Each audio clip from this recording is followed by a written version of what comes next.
নমস্কার, চ্যানেল গল্প স্বল্পতে আপনাকে স্বাগত। আজ আপনার জন্য আমাদের বিশেষ নিবেদন শিবাঙ্গনের কলমে লেখা রহস্য রোমাঞ্চ গল্প কাটাকুটির খেলা, দ্বিতীয় ও অন্তিম পর্ব। গত পর্বে শুনেছিলেন তিন বন্ধু অ্যাডভেঞ্চার করতে আসে কোনো এক অজানা পাহাড়ে, আর সেখানে এসেই হয় মহা বিপত্তি। ওদের মধ্যে হঠাৎই অদিতি নিখোঁজ হয়ে যায়। তারপর বাকিটা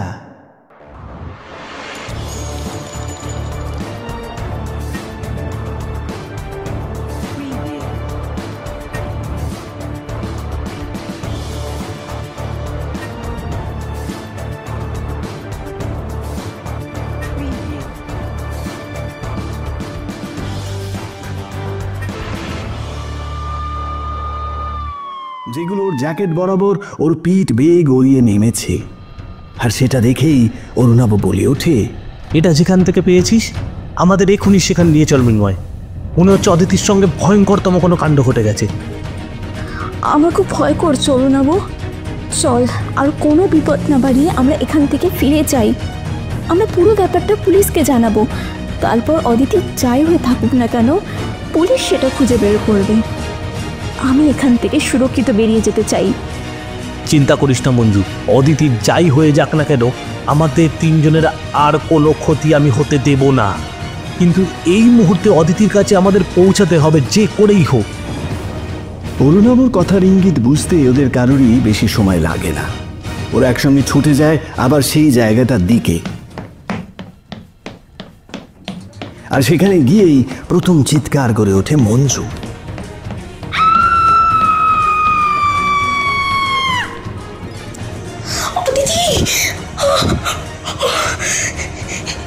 সাংঘাতিক ব্যাপার, কি করে সব হতে পারে? ততক্ষণ ওরা তিনজনই দেখতে পেয়েছে পাশের শুকিয়ে যাওয়া একটা গাছের ডাল প্রায় নেমে এসেছে ওই ঢালটার দিকে, আর তারই ওপর থেকে অদিতির নগ্ন দেহটা ঝুলে রয়েছে লম্বালম্বি। সারা শরীরে অজস্র আঘাতের দাগ, যেন কোনো হিংস্র পশু প্রচণ্ড রাগে তার ধারালো নখ দিয়ে ছিন্ন বিচ্ছিন্ন করে দিয়েছে অদিতির গোটা শরীরটাকে। তা থেকেই রক্ত চুইয়ে মাটিতে এসে পড়ছে ফোঁটা ফোঁটা। ওরা বুঝতে পারে মাটিতে পড়ে থাকা ডিএসএলআরটা যখন মৃন্ময় মাটি থেকে তুলতে গেছিল, ঠিক তখনই মৃন্ময়ের জ্যাকেটে অদিতির শরীর থেকে বের হয়ে আসা রক্ত ফোঁটা ফোঁটা আকারে পড়ছিল। কিন্তু ওরা কেউই বুঝতে পারেনি যে অদিতির সাথে এই সাংঘাতিক ঘটনা কি করে ঘটল। আমি তোদের প্রথমেই বারণ করেছিলাম এসব জঙ্গলে বেড়াতে আসার কোনো প্রয়োজন নেই। এর থেকে বরং দীঘাতে গিয়ে সমুদ্রের ধারে দুটো দিন কাটিয়ে আসলে হতো। কিন্তু আজকে শুধুমাত্র অরুণাবের কথায় শুনতে গিয়ে আমাদের এত বড় বিপদটা হলো। অরুণাব জানে এই পরিস্থিতিতে সম্পূর্ণ ঘটনার দায় তার ওপরই এসে পড়বে।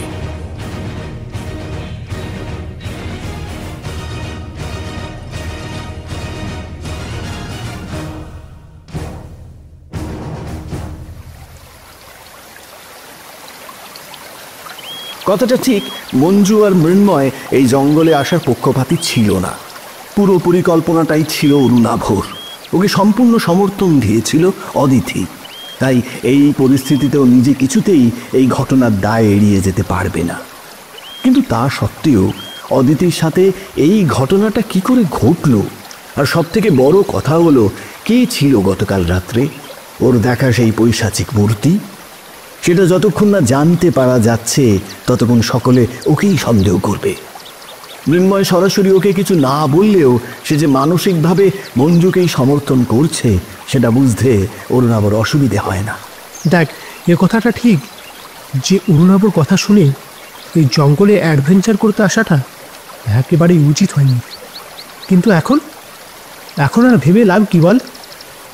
আমাদের যত তাড়াতাড়ি সম্ভব এখান থেকে বাইরে বেরোতে হবে, যাতে আর বড় কোনো বিপদ না ঘটে। কোনো ব্যক্তিগত কারো খামখেয়ালি ইচ্ছাকে প্রাধান্য দিতে গিয়েই ইতিমধ্যে আমাদের অনেক বড় ক্ষতি হয়ে গেছে, আর যেন সেটা না হয় সেটা দেখতে হবে। অরুণাব বোঝে মৃন্ময় সরাসরি ওকে দোষারোপ না করলেও ওর কটাক্ষটা অরুণাভর উদ্দেশ্যেই করা, আর এটাই বোধহয় স্বাভাবিক। সে তার বন্ধুদের জন্য যত যাই করুক, আসল ব্যাপার হলো সময়। আর সময় বলছে অদিতির এই ঘটনার জন্য অরুণাভর দায়ী। তাই ওকে এই পরিস্থিতিতে সবকিছু মেনে নিতেই হবে। দেখ, যত তাড়াতাড়ি সম্ভব আমাদের এখান থেকে বেরিয়ে পড়তে হবে, আর সেটা দিনের আলো থাকতে থাকতেই। আমার মনে হয় আমাদের এখন একে অপরকে দোষারোপ না করে অদিতির দেহটা ওখান থেকে নামাতে হবে। মৃন্ময়, তুই প্লিজ একটু হেল্প কর। এই দেখ অরুণাবু, তোর লিডারশিপে এতটা তো এলাম, বাকি পথটা আর তো সাহায্য লাগবে না রে। আমি খুব ভালো করে জানি যে এখন আমাদের কি করা উচিত আর কি করা উচিত নয়। তোকে আর লিডারশিপ দেখাতে হবে না রে। আর মঞ্জু, আমি এখানে আর এক মুহূর্ত সময় নষ্ট না করে জঙ্গলের বাইরে বের হতে যাচ্ছি। আর তুই কি করবি সেটা শুধুমাত্র তোকেই সিদ্ধান্ত নিতে হবে। আমিও বাইরে যাব। দেখ, অদিতিকে তো আমরা হারিয়েছি, কিন্তু এরপর আমি নিজেকে বলি দিতে পারবো না।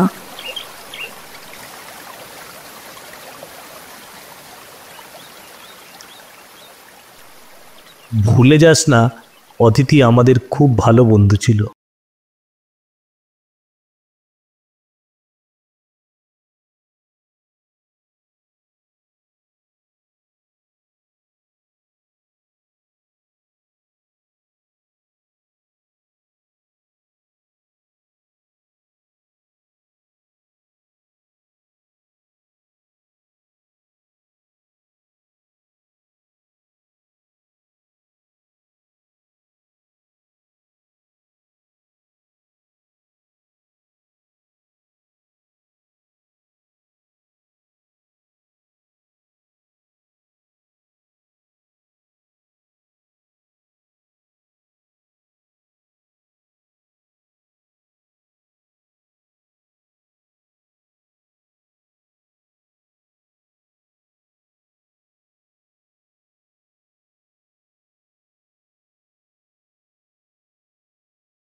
অরুণা, খামখেয়ালিপানার একটা সীমা থাকা উচিত। তোর মধ্যে খামখেয়ালিপানাটা যে পাগলামি মাত্রা নিয়েছে সেটা বোধহয় তুই নিজেও বুঝতে পারছিস। তাই এত কিছু ঘটে যাওয়ার পরেও যদি তোর মনে হয় যে তুই এখানে থাকবি, তাহলে থাক। আমরা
এই পাম্পিং দিয়ে অদিতিকে আবার বাঁচিয়ে তোলা যায়।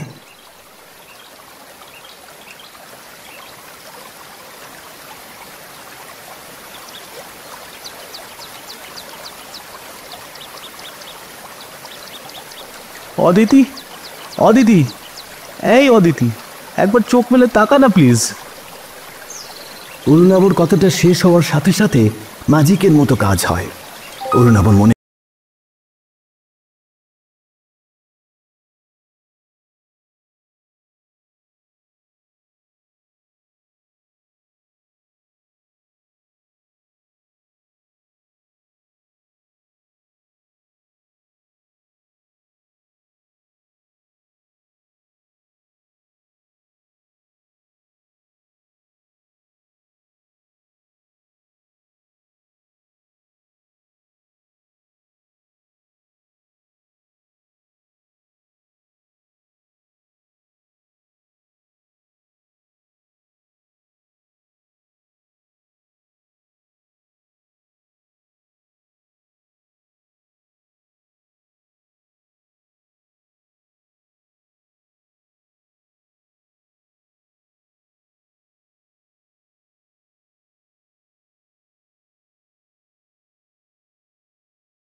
কিছুক্ষণ পরে সম্বিত ফিরলে অরুণাভ বলে ওঠে, অদিতি, আমরা একটা ভয়ঙ্কর বিপদের মধ্যে রয়েছি।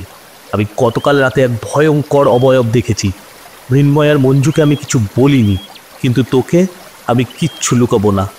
আর সেই ভয়ঙ্কর জীবটা ফিরে আসার আগে আমাদের এখান থেকে নিরাপদ দূরত্বে চলে যেতে হবে। চিন্তা করিস না, কেউ আসবে না। আর যা প্রয়োজন ছিল সেটা সম্পূর্ণ হয়ে গেছে, আর কেউ আসবে না। অদিতির কথা কিছুই বুঝতে পারে না অরুণাভ।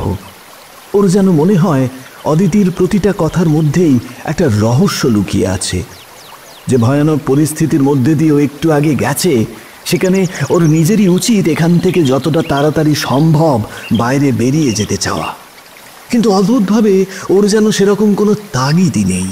ও জঙ্গলের ভেতরেই থাকতে চাইছে। অরুণাভর মনে হয় অদিতি যেন কারোর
কেটে যায় আরো মিনিট 15।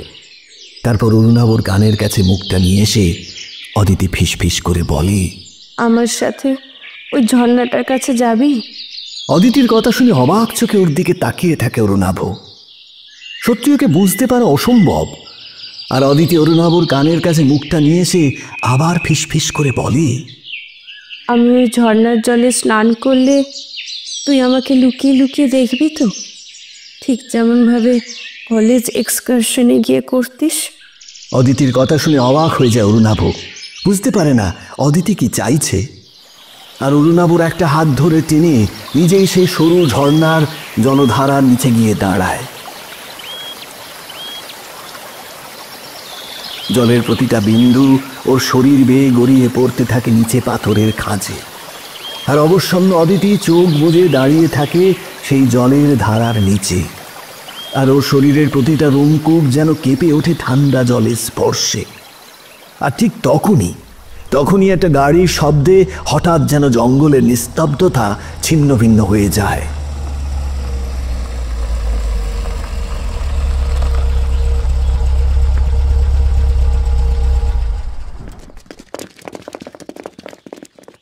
অরুণাভ শুনতে পায় বেশ কিছু মানুষের ভারী বুটের শব্দ।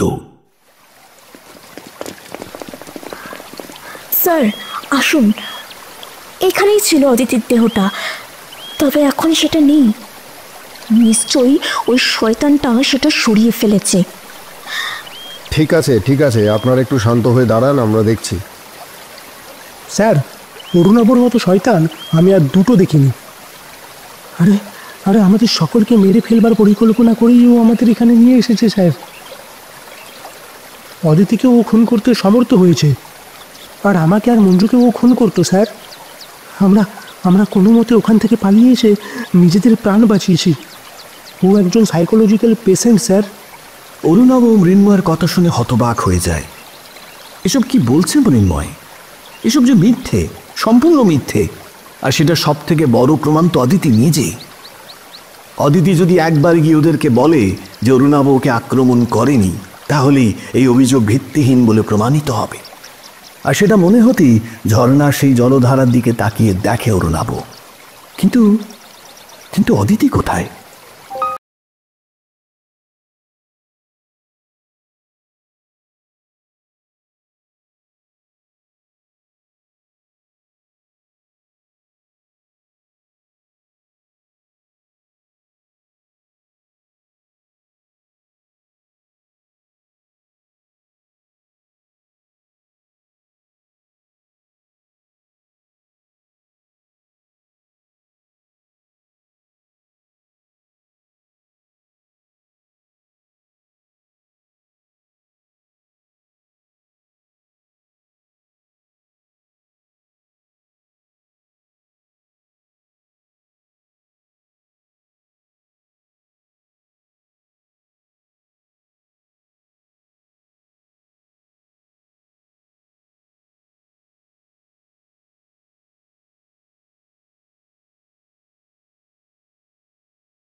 ইন্সপেক্টর চিরঞ্জিত থানায় ঢোকার সাথে সাথে ওর দিকে ছুটে এগিয়ে আসে একজন সাব ইন্সপেক্টর রুদ্র।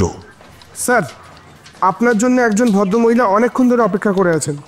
উনি দাবি করছেন জঙ্গলে যে খুনটা হয়েছে উনি সেটার প্রত্যক্ষদর্শী। তবে শুধুমাত্র উনি আপনার সাথে একা কথা বলতে চান। কেন? আর তাছাড়া আমরা তো ওই অরুণাভ বলে ছেলেটাকে গ্রেপ্তার করে এনেছি। জানি না স্যার, তবে ওই ভদ্রমহিলা যা বললেন আমি আপনাকে শুধুমাত্র সেটাই জানালাম। ঠিক আছে, আগে তুমি এনাদের এখানে বসতে বলো, আমি ওনার সাথে কথা বলে তারপর এদের দেখছি। এই বলে ইন্সপেক্টর চিরঞ্জিত ওনার ঘরে ঢুকে যান।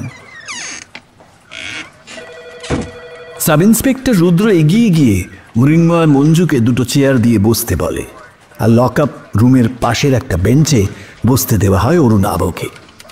আপনারা এখানে বসুন। স্যারের সাথে দেখা করার জন্য একজন এসছেন, উনি ওনার সাথে কথা বলে তারপর আসবেন।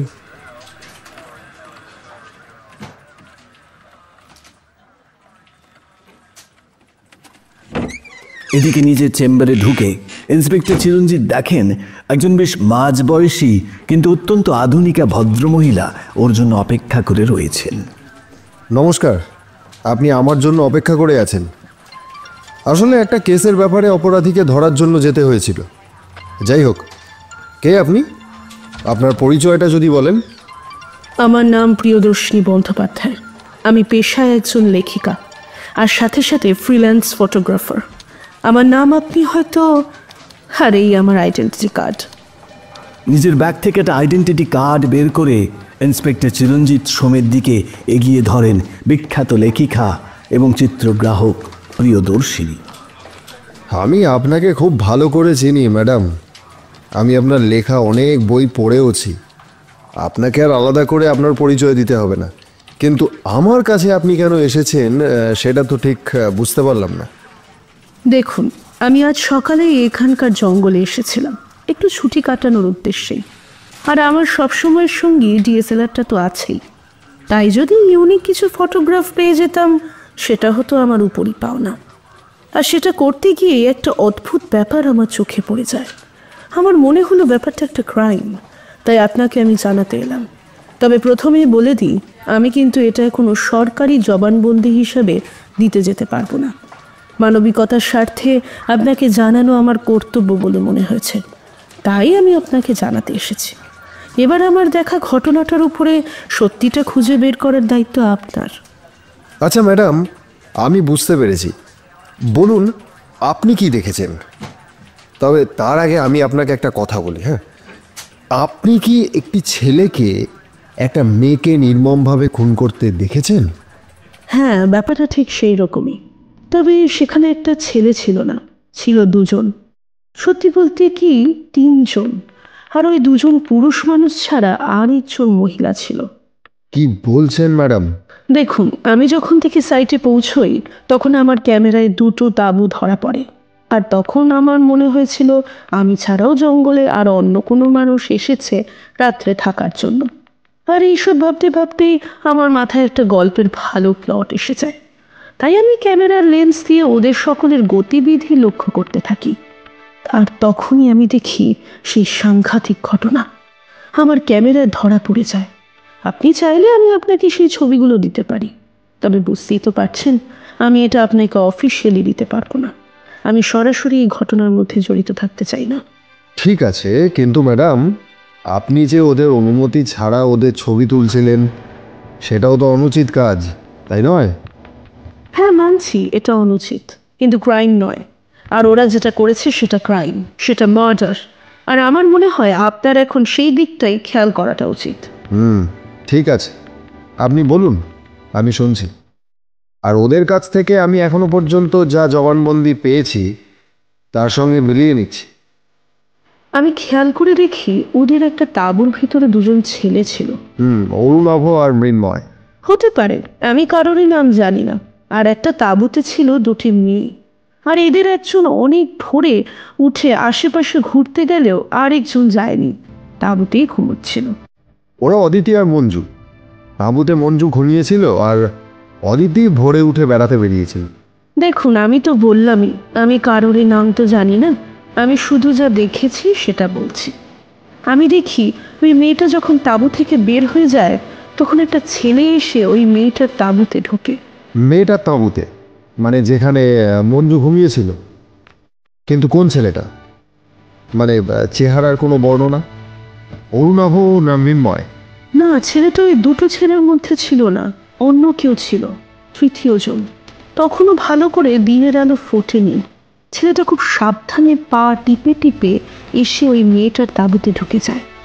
তার মানে ওই ছেলেটা রাতে আশেপাশে কোথাও ছিল। তৃতীয় ছেলে? কই মঞ্জু বা মৃন্ময় তো আর কারোর কথা বলেনি। আচ্ছা ম্যাডাম, তখন কি ওই তাঁবুর মেয়েটি ঘুমিয়েছিল? না না, মেয়েটা জেগেই ছিল। আমার ক্যামেরায় ছবি আছে। মেয়েটা উঠে বসে ওই নতুন আসা ছেলেটার সাথে কথা বলছিল। মিনিট 15 পর ওই ছেলেটা মেয়েটার তাঁবু থেকে বের হয়ে গেলে মেয়েটা আবার শুয়ে ঘুমানোর অভিনয় করে। আর ওদের দেখে আমার মনে হয়েছিল মেয়েটির সাথে ছেলেটির যথেষ্ট ইন্টিমেসি ছিল। ইন্টিমেসি আর ঘুমানোর অভিনয়? হ্যাঁ, সেরকমই তো মনে হয়েছিল। তারও কিছুক্ষণ পরে ওই অন্য মেয়েটি ফিরে এলে ওরা ওকে ডাকাডাকি করে ঘুম থেকে তোলে। অথচ আমি দেখেছি মেয়েটি তার আগেই উঠে পড়েছিল আর সেই তৃতীয় ছেলেটির সাথে কথা বলছিল আর ইন্টিমেটও হয়েছিল। আচ্ছা, তারপর? তার কিছুক্ষণ পরে ওই অন্য মেয়েটা জঙ্গল থেকে ঘুরে ফিরে এলে ওরা ওই তাঁবুর মেয়েটিকে জাগায়। আর তারপর ওরা কোন কারণে ডান দিকের একটা উঁচু টিপের দিকে এগিয়ে গিয়েছিল। হ্যাঁ, মঞ্জু সেই রকমই বলেছিল। আর সেখান থেকে ফিরে এসে আর ওরা অদিতিকে দেখতে পায় না। পাবে কি করে? তার মধ্যেই আসলে ওই তৃতীয় ছেলেটা ওই টিপের আড়ালে লুকিয়েছিল। সে এক চোখের নিমেষে ওই উপরে দাঁড়িয়ে থাকা মেয়েটাকে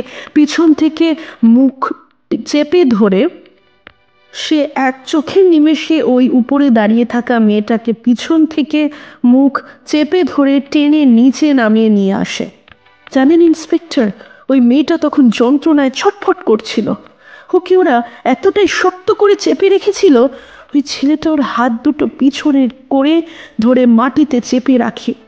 আর ওই অন্য মেয়েটা পাগলের মতো ধারালো কিছু দিয়ে আক্রমণ করে ওকে। ওই মুমূর্ষু আক্রমণে যন্ত্রণায় চিৎকার করে কেঁদে ফেলে মেয়েটা। আর ঠিক তখনই ওই ছেলেটা মেয়েটার মুখ পিছন থেকে চেপে ধরে। আপনি কি বলছেন ম্যাডাম, ওই মেয়েটাকে মানে অদিতিকে অন্য মেয়েটা মানে মঞ্জু আক্রমণ করেছিল আর তৃতীয় ছেলেটা ওকে মাটিতে চেপে ধরে রেখেছিল? তার মানে মঞ্জু এখনো পর্যন্ত যা যা বলেছে তার সবটা বানানো, মিথ্যা। আর এই তৃতীয় ছেলেটাকে? সেটা তো আমি জানি না ইন্সপেক্টর, সেটা আপনাকে খুঁজে বার করতে হবে।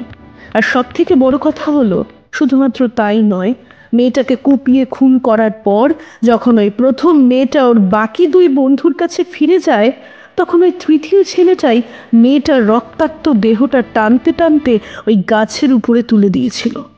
কি বলছেন ম্যাডাম? আপনি এর পুরো ব্যাপারটা নিজের চোখে দেখেছেন? হ্যাঁ, আমি শুধু নিজে দেখিনি, আমার এই DSLR-এও ছবি তোলা আছে। আমি সেগুলো আপনাকে দিচ্ছি, তাতে আপনার তদন্তের অনেক সুবিধা হবে।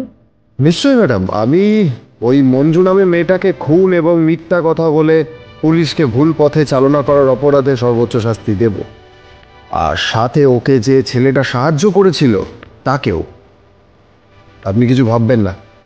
ক্যামেরা থেকে ও স্টোরেজ চিপটা খুলে প্রিয়দর্শী ইন্সপেক্টর চিরঞ্জিতের হাতে দেয়। এতক্ষণে সেটা নিজের ল্যাপটপে সেট করতেই ল্যাপটপের স্ক্রিনে প্রত্যেকটা ঘটনার ছবি ভেসে ওঠে। আর সেগুলো দেখতে দেখতে ইন্সপেক্টর চিরঞ্জিতের চোয়াল শক্ত হয়ে ওঠে।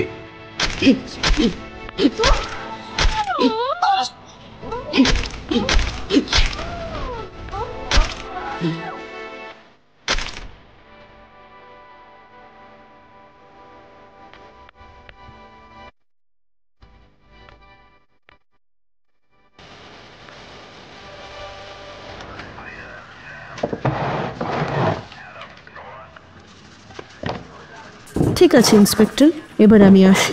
একজন সচেতন নাগরিক হিসেবে আইন শৃঙ্খলা রক্ষার কাজে আমার উচিত আপনাকে সাহায্য করা।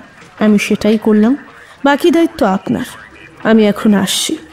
আর একটা অনুরোধ, প্লিজ এই কেসটা আমাকে আর জড়াবেন না। বুঝতেই পারছেন আমি এই সমস্ত ফালতু ঝুটঝামেলার মধ্যে থাকতে চাই না। ঠিক আছে ম্যাডাম, কোনো অসুবিধা নেই। আপনি আমাদের যে সাহায্য করে দিলেন সেটাই যথেষ্ট। বাকি ব্যাপারটা আমি দেখে নেব। সব থেকে বড় কথা হলো, ওদের মিথ্যা কথা শুনে আমি ভেবেছিলাম অরুণাভ বলে ছেলেটাই আসল দোষী, কিন্তু এখন বুঝতে পারছি ওদের করা সমস্ত অভিযোগই মিথ্যে সাজানো। ওই ছেলেটা আসলে নির্দোষ। ওকে, অল দ্য বেস্ট অফিসার। আমি তাহলে এখন আসি। ইন্সপেক্টর চিরঞ্জিতের সঙ্গে হেসে হ্যান্ডশেক করে ঘর থেকে বেরিয়ে যান বিখ্যাত লেখিকা, ফটোগ্রাফার প্রিয়দর্শিনী বন্দ্যোপাধ্যায়। আর বেরিয়ে যাওয়ার সময় একবার আর চোখে চেয়ারে বসে থাকা মঞ্জু আর মৃন্ময়ের দিকে তাকিয়ে একটু দাঁড়ান তিনি। তারপর কিছু একটু ভেবে আবার সোজা এগিয়ে যান দরজা দিয়ে।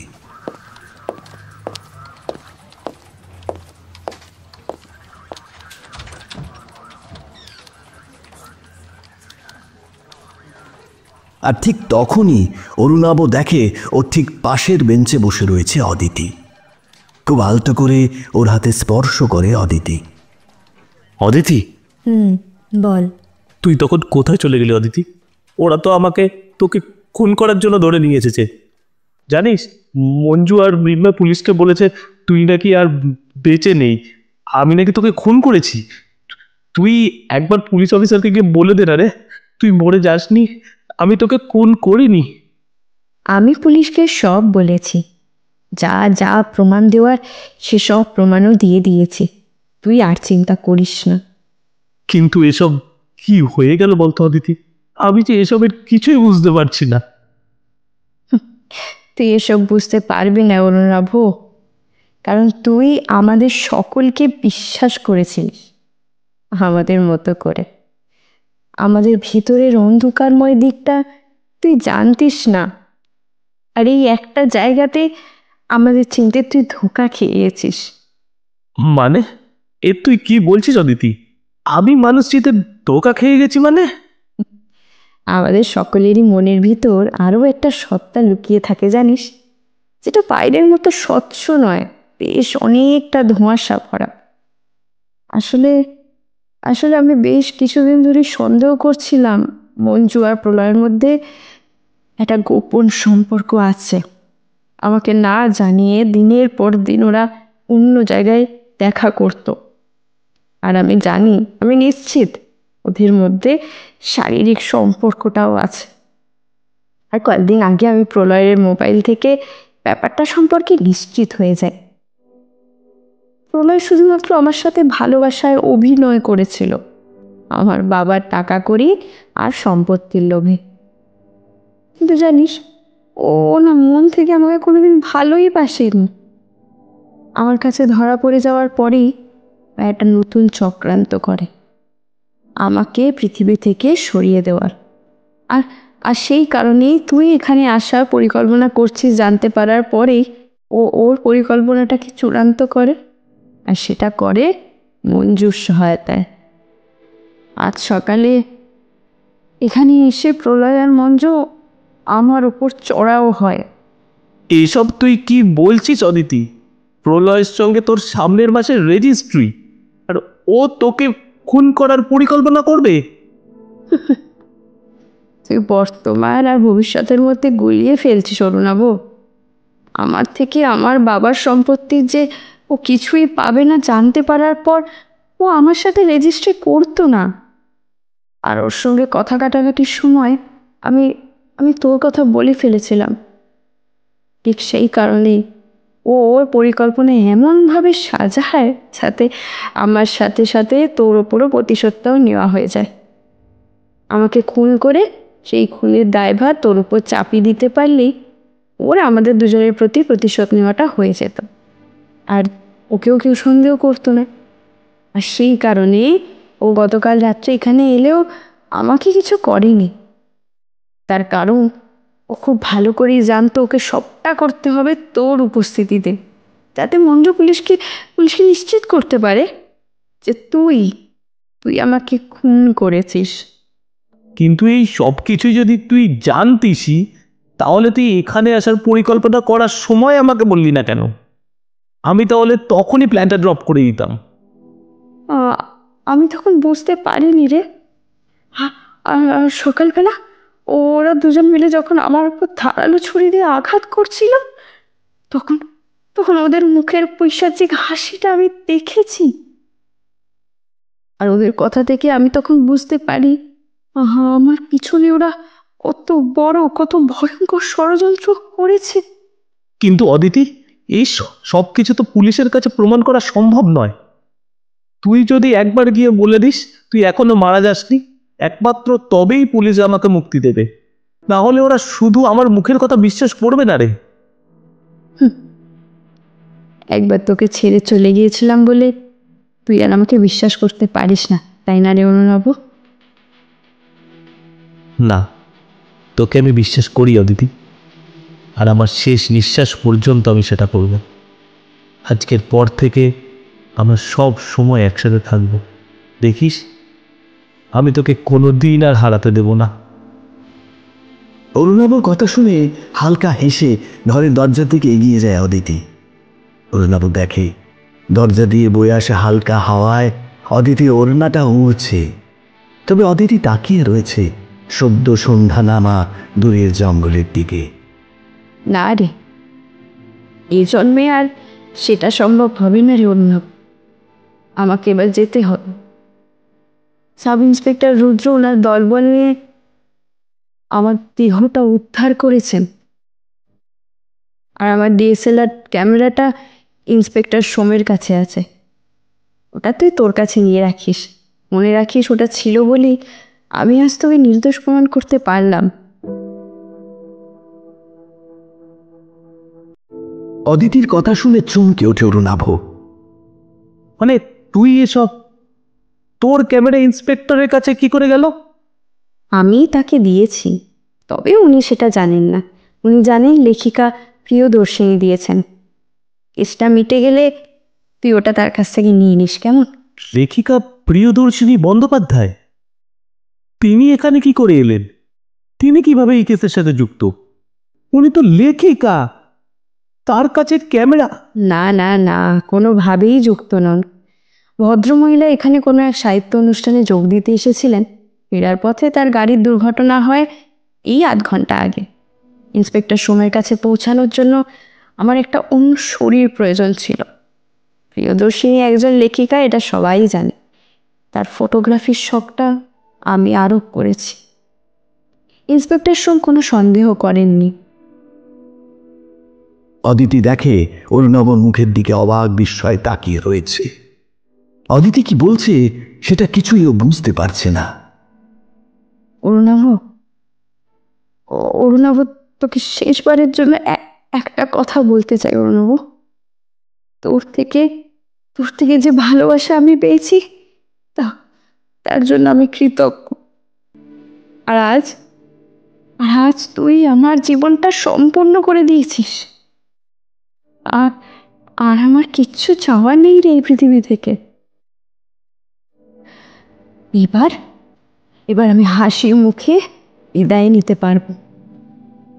ধীরে ধীরে অরুণাবর চোখের সামনে হাওয়ায় মিলিয়ে যায় অদিতি, আর দরজার দিকে উদাস মনে তাকিয়ে থাকে অরুণাভ।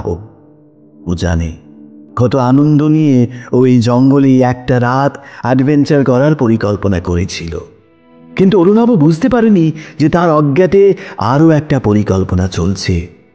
আর সেই পরিকল্পনাটা এতটাই মারাত্মক যে ওর থেকে কেড়ে নিয়ে যায় ওর সব থেকে কাছের মানুষ অদিতিকে। কথাগুলো ভাবতে ভাবতেই হঠাৎ অরুণাবর মাথায় একটা প্রশ্ন আসে। অদিতি যদি সকালে প্রলয় আর মঞ্জুর আক্রমণে মারাই গিয়ে থাকে, তাহলে ওর সাথে, তাহলে কি অদিতি চেয়েছিল একটি বারের জন্য সেই মানুষটাকে জড়িয়ে ধরতে, যে ওকে মন থেকে ভালোবেসেছিল? আর সেই জন্যই শেষ বেলায় অদিতি এই কথাটা বলে গেল। কথাটা মনে হতেই মনের ভেতরটা মুচড়ে ওঠে অরুণাভর। সারাদিনের মধ্যে সেই প্রথমবার উপলব্ধি করে অদিতি ওকে ছেড়ে চলে গেছে, অনেক অনেক দূরে চলে গেছে।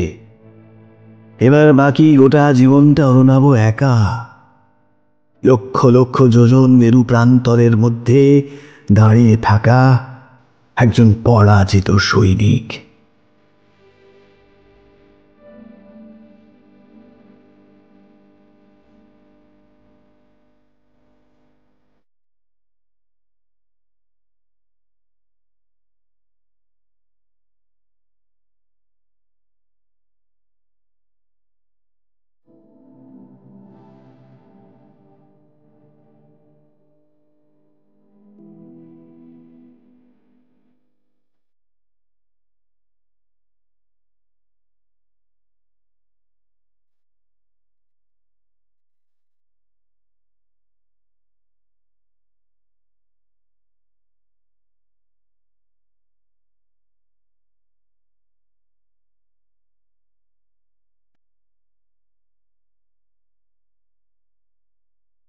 আজ আপনি শুনছিলেন শিবাঙ্গনের কলমে লেখা কাটাকুটির খেলা দ্বিতীয় ও অন্তিম পর্ব। কথকের ভূমিকায় আমি রাজ, অরুণাবর ভূমিকায় শুভ, অদিতির ভূমিকায় নবনীতা। এছাড়াও অন্যান্য ভূমিকায় কণ্ঠ দিয়েছেন প্রেরণা, অগ্রাজ, প্রদীপ্ত ও আরও অন্যান্যরা। ধন্যবাদ। আজকের মতো এখানেই সমাপ্ত। পরবর্তীতে আবারও আসবো নতুন কোনো গল্প নিয়ে। আর অবশ্যই লাইক, কমেন্ট আর সাবস্ক্রাইব করতে ভুলবেন না যেন। শুভরাত্রি।